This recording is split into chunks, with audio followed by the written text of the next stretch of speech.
Pomba as 15 leis da prosperidade segundo a Bíblia. A 16ª lei, o silêncio que fala.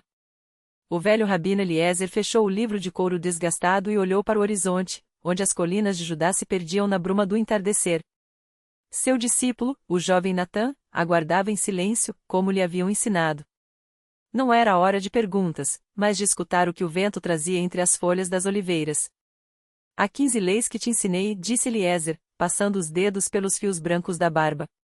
15 caminhos que os sábios de Israel trilharam antes de nós, e que os gentios, sem saber, também seguem quando suas mãos se abrem para o alto. Mas há uma 16ª, a mais esquecida de todas. Natã inclinou a cabeça. Sabia que as 15 leis, do dízimo à hospitalidade, da honestidade nos pesos à paciência na colheita, eram como degraus de uma escada que levava ao coração de Deus. Mas uma 16ª? Nenhum rolo dos profetas a mencionava. É a lei do Dema, continuou o rabino, usando a palavra aramaica que significava silêncio. Não o silêncio dos lábios, mas o da alma. O homem próspera quando aprende a calar até mesmo seus desejos diante da presença. Eliezer apontou para o campo abaixo, onde um lavrador arava a terra com um boi magro. O sulco era reto, profundo, sem pressa. Vês aquele homem? Ele não clama por chuva, nem amaldiçoa o sol que queima suas costas. Trabalha, porque sabe que a terra não responde a gritos, mas a semente enterrada em silêncio. Assim é a prosperidade verdadeira, ela cresce onde o homem deixa de exigir e passa a permitir. Natã recordou-se das vezes em que, ainda menino, havia implorado por pão nas ruas de Jerusalém, estendendo as mãos trêmulas aos transeuntes. Alguns davam, outros, não. Mas nenhum daqueles que davam faziam por suas palavras, davam porque algo neles reconhecia a necessidade sem que ele precisasse nomeá-la. A prosperidade, murmurou Eliezer, não é o que tu arrebatas do céu com tuas preces, mas o que o céu deposita em tuas mãos quando elas estão abertas sem pedirem. Como o pássaro que não anuncia seu voo, mas é alimentado. Uma brisa levou o cheiro de tomilho até eles. Natã sentiu o peso das moedas em seu cinturão, poucas, ganhas com honestidade, mas que muitas vezes lhe pareciam insuficientes. Agora, porém, entendia, a insuficiência não estava no que possuía, mas no ruído que fazia ao contar. Quando o rei Salomão escreveu que o que guarda a sua boca e a sua língua guarda a sua alma das angústias, citou o rabino, não falava apenas de evitar a calúnia. Falava de calar também o lamento, a queixa, a ansiedade que corrói a bênção antes que ela amadureça. Natã pensou em Jó, sentado sobre cinzas, rasgando suas vestes. Por 37 capítulos, ele clamou, questionou, exigiu respostas. E só quando calou, quando pôs a mão sobre a boca e disse, eu me abomino e me arrependo no pó e na cinza, é que a restauração veio, não como recompensa, mas como consequência natural do silêncio que precede toda a obra de Deus. A 16ª lei, concluiu Eliezer, levantando-se com dificuldade, é esta: próspero aquele que sabe que algumas coisas só crescem na ausência de palavras. Como a semente na terra, como o ouro no crisol, como a fé que não precisa se justificar. E quando o sol se pôs, tingindo as pedras do caminho de púrpura, Natã entendeu que a maior riqueza não estava no que podia acumular, mas no que, finalmente, podia deixar de dizer. A noite desceu sobre o vale como um manto bordado de estrelas, e o vento trouxe o cheiro de terra úmida e alecrim queimado. Natã permaneceu imóvel junto à fogueira, observando as chamas devorarem os galhos secos sem ruído, como se também elas tivessem aprendido o peso do silêncio. Eliezer já dormia na tenda, seu respiro lento e profundo, enquanto o jovem revivia as palavras do velho como se fossem pedras lançadas num poço, demoravam a afundar, mas, uma vez no fundo, não havia como removê-las. No dia seguinte, quando a primeira luz rasgou o horizonte, Natã partiu sem despertar o mestre. Não levou mais do que um odre de água, um pedaço de pão e a túnica surrada que vestia. O caminho serpeava entre colinas áridas, onde apenas os espinhos e as lagartixas ousavam viver. Ele caminhava sem pressa, como se cada passo fosse uma oração sem palavras, uma oferta ao Deus que, segundo Eliezer, não se alimentava de súplicas, mas de confiança. Ao terceiro dia, chegou a um oásis que não constava nos mapas dos mercadores. Águas cristalinas brotavam de uma fenda na rocha, formando uma pequena lagoa onde cresciam tamareiras e juncos. Natã ajoelhou-se à beira da água, mas não bebeu. Em vez disso, mergulhou as mãos no líquido fresco e lavou o rosto, como se quisesse apagar não a poeira da viagem, mas os vestígios de todas as perguntas que já havia feito. quando ergueu os olhos, viu-a. A mulher estava sentada à sombra de uma tamareira, tecendo uma cesta de fibras de palmeira. Seus dedos moviam-se com uma precisão que parecia independer de sua vontade, como se a memória das mãos soubesse o que o coração ainda não ousava nomear. Ela não olhou para Natã, mas ele soube, pela maneira como o ar vibrou entre eles, que ela estava ciente de sua presença. A água é de todos, disse ela, finalmente, sem levantar os olhos do trabalho. Mas o silêncio é só seu. Natã não respondeu. Sentou-se a alguns passos de distância, tirando do bolso um seixo liso que encontrara no caminho. Girou entre os dedos, observando como a luz do sol se fragmentava em sua superfície úmida. A mulher terminou a cesta, colocou-a ao lado e pegou outra já pronta, cheia de figos secos e amêndoas. Estendeu-a na direção de Natã sem uma palavra. Ele comeu devagar, saboreando o doce dos figos e a textura crocante das amêndoas. Quando terminou, deixou a cesta no chão entre eles, como uma ponte. Só então a mulher olhou para ele. Seus olhos eram da cor do âmbar ao entardecer, e neles Natã viu não curiosidade, mas reconhecimento, como se já tivessem se encontrado em algum sonho esquecido. Você veio de longe, afirmou ela. E você nunca saiu daqui, respondeu Natã, surpreso por sua própria voz soar tão firme. A mulher sorriu, um gesto breve que mal tocou seus lábios. Há quem diga que viajar é ir de um lugar a outro. Outros sabem que é ir de si mesmo para si mesmo. Natã guardou o seixo no bolso e tocou, sem querer, a costura áspera de sua túnica, onde Eliezer costurara, anos antes, um pequeno símbolo com fios azuis, um círculo incompleto, como a lua no quarto minguante. Você conheceu Eliezer? Perguntou, embora soubesse a resposta antes que ela balançasse a cabeça. Ele passou por aqui há muitos invernos. Ficou 3 luas. Partiu quando a tamareira mais velha floresceu pela última vez. Natã olhou para a árvore que ela indicava, cujo tronco retorcido parecia guardar em suas rugas todas as histórias que o deserto já sussurrara. Ele lhe ensinou algo. A mulher pegou um punhado de areia e deixou que escorresse entre seus dedos, como se medisse o tempo. Ensinou-me que há 2 espécies de silêncio, o que esconde e o que revela. O primeiro é uma prisão. O segundo, uma chave. Natã fechou os olhos e, pela primeira vez em anos, não sentiu a necessidade de preencher o vazio com palavras. Quando os abriu novamente, a mulher já se afastava entre as tamareiras, levando consigo a cesta vazia. Ele não a chamou. Não perguntou seu nome. Não pediu que ficasse. Ficou ali até o sol tocar o zênite, e então, sem pressa, encheu o odre na lagoa, apanhou 2 figos que haviam caído no chão e seguiu viagem. Não olhou para trás.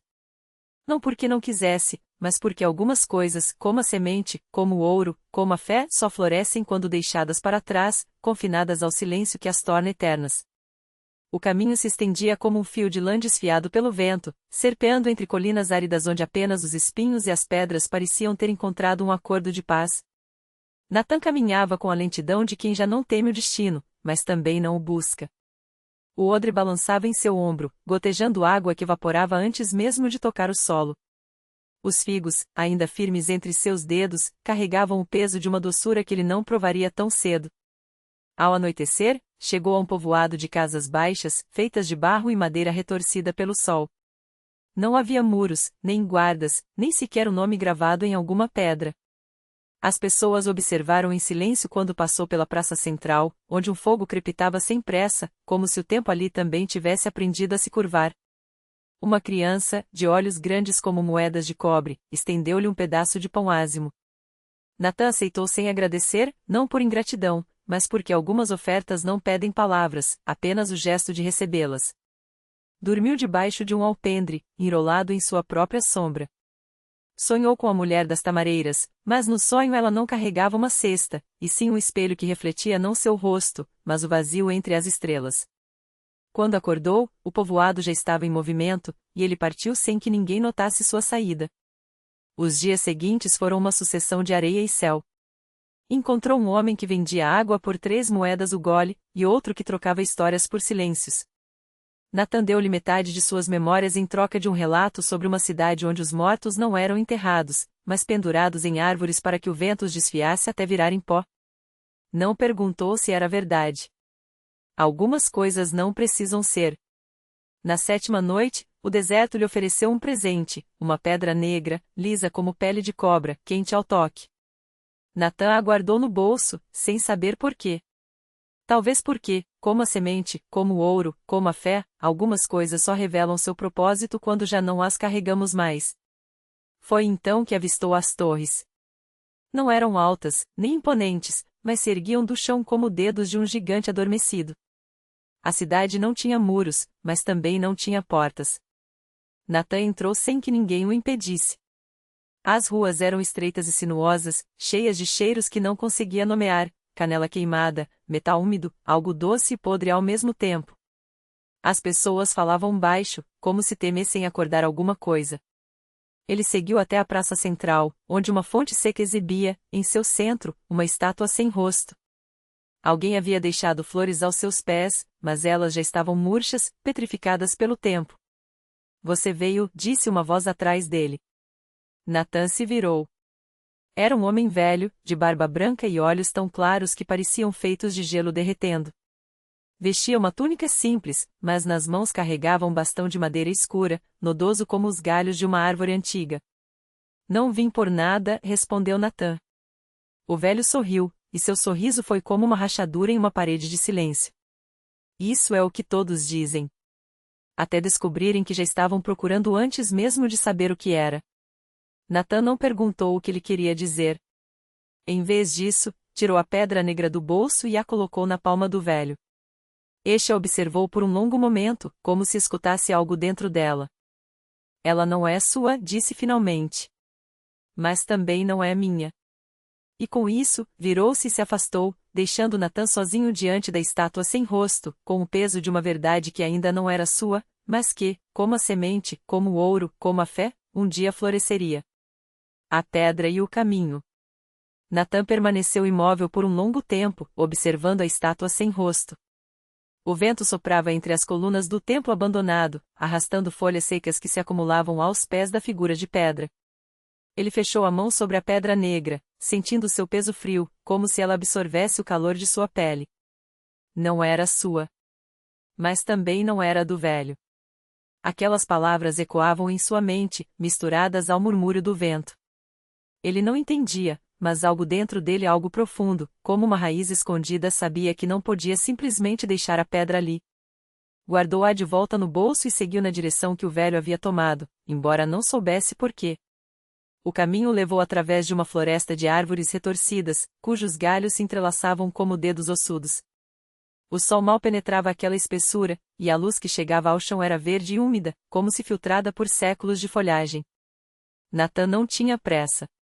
Caminhava com o bastão apoiado na terra, sentindo cada passo como se fosse o primeiro de uma jornada que só agora começava a compreender. Não demorou muito para que encontrasse vestígios do velho, pegadas no musgo, um pedaço de pano azul prezado a um espinho, o cheiro leve de ervas queimadas. E então, à distância, ouviu vozes. Eram 3 homens, sentados ao redor de uma fogueira moribunda. Um deles seguirá o velho, os outros 2 pareciam mercadores, com sacolas surradas e olhares cansados. O velho estava de costas para Natã, mas sua postura era a mesma de sempre reclinada, como se o peso do mundo não pudesse dobrá-lo. Não é tão simples, dizia o velho, enquanto um dos mercadores sacudia uma bolsa de moedas. Algumas coisas não se compram, nem se vendem. Só se carregam. Todo homem tem um preço, retrucou o mercador, cuspindo no fogo. Até você. O velho não respondeu. Em vez disso, virou-se lentamente, como se soubesse que Natã estava ali. Seus olhos, velados pela idade, brilharam por um instante. Ah, disse, como se isso explicasse tudo. Os homens se viraram, surpresos. O que havia seguido o velho estreitou os olhos. Você disse, apontando para Natã. Onde conseguiu isso? Natã não precisou perguntar do que lhe falava. A mão foi instintivamente ao bolso, onde a pedra negra repousava. Os homens se levantaram, e o ar ficou pesado. Não é dele, disse o velho, calmamente. Nem de vocês. Cale-se, velho louco, rosnou o homem, avançando. Essa pedra pertence ao meu senhor. E ele não gosta de esperar. Natã recuou um passo, sentindo o bastão em suas mãos. Não era um guerreiro, nem um mago. Era apenas um homem com uma pedra que não entendia e um caminho que não havia escolhido. Mas algo dentro dele se endureceu. Não, disse Natã. O homem riu, puxando uma adaga da cinta. Os mercadores observavam, indecisos, como se calculassem o valor de suas próprias vidas. Última chance, advertiu o homem. Entregue-a, ou eu atiro de você. O velho suspirou, como se já tivesse visto aquela cena muitas vezes antes. A escolha é sua, Natã murmurou. Mas lembre-se, algumas coisas só se revelam quando são defendidas. Natã não teve tempo de pensar. O homem atacou, e o bastão se moveu sozinho, como se guiado por uma memória que não era sua. Madeiras se chocaram, e por um instante, Natã viu não com os olhos, mas com algo mais profundo um flash de luz dentro da pedra. Uma voz sem som, um chamado sem palavras. Quando o homem caiu, atordoado, os mercadores já haviam desaparecido, levando consigo suas moedas e seu medo. Só restavam Natã, o velho e o silêncio. Você assentiu, disse o velho, não como pergunta, mas como certeza. Natã respirou fundo, tremendo. A pedra em seu bolso parecia pulsar, como um coração. O que é isso? O velho sorriu, e desta vez o sorriso não era uma rachadura, mas uma porta se abrindo. É uma chave, respondeu. Não para um cofre, nem para um castelo. Mas para algo muito mais antigo. Natã olhou para as próprias mãos, agora marcadas por calos que não estavam ali antes. O bastão, que antes era apenas madeira, parecia mais pesado, mais vivo. E agora? Agora, disse o velho, estendendo a mão para pegar um galho caído e atirá-lo ao fogo, que voltou a arder com força, você caminha. E assim, Natã seguiu. Não havia mais estátuas sem rosto à sua frente, nem homens armados em seu encalço. Só o caminho, que se desenrolava como um fio invisível, e a pedra, que agora não era mais apenas sua, nem do velho, nem de ninguém, mas de algo maior, algo que esperava. Anos depois, quando as pessoas perguntavam como ele havia se tornado o guardião do umbral, Natã apenas sorria e respondia. Começou com uma pedra que não era minha. E então contava a história, não como um fim, mas como um começo, porque algumas jornadas não terminam, apenas se transformam. E a pedra, bem, a pedra ainda estava lá, esperando o próximo que a encontrasse.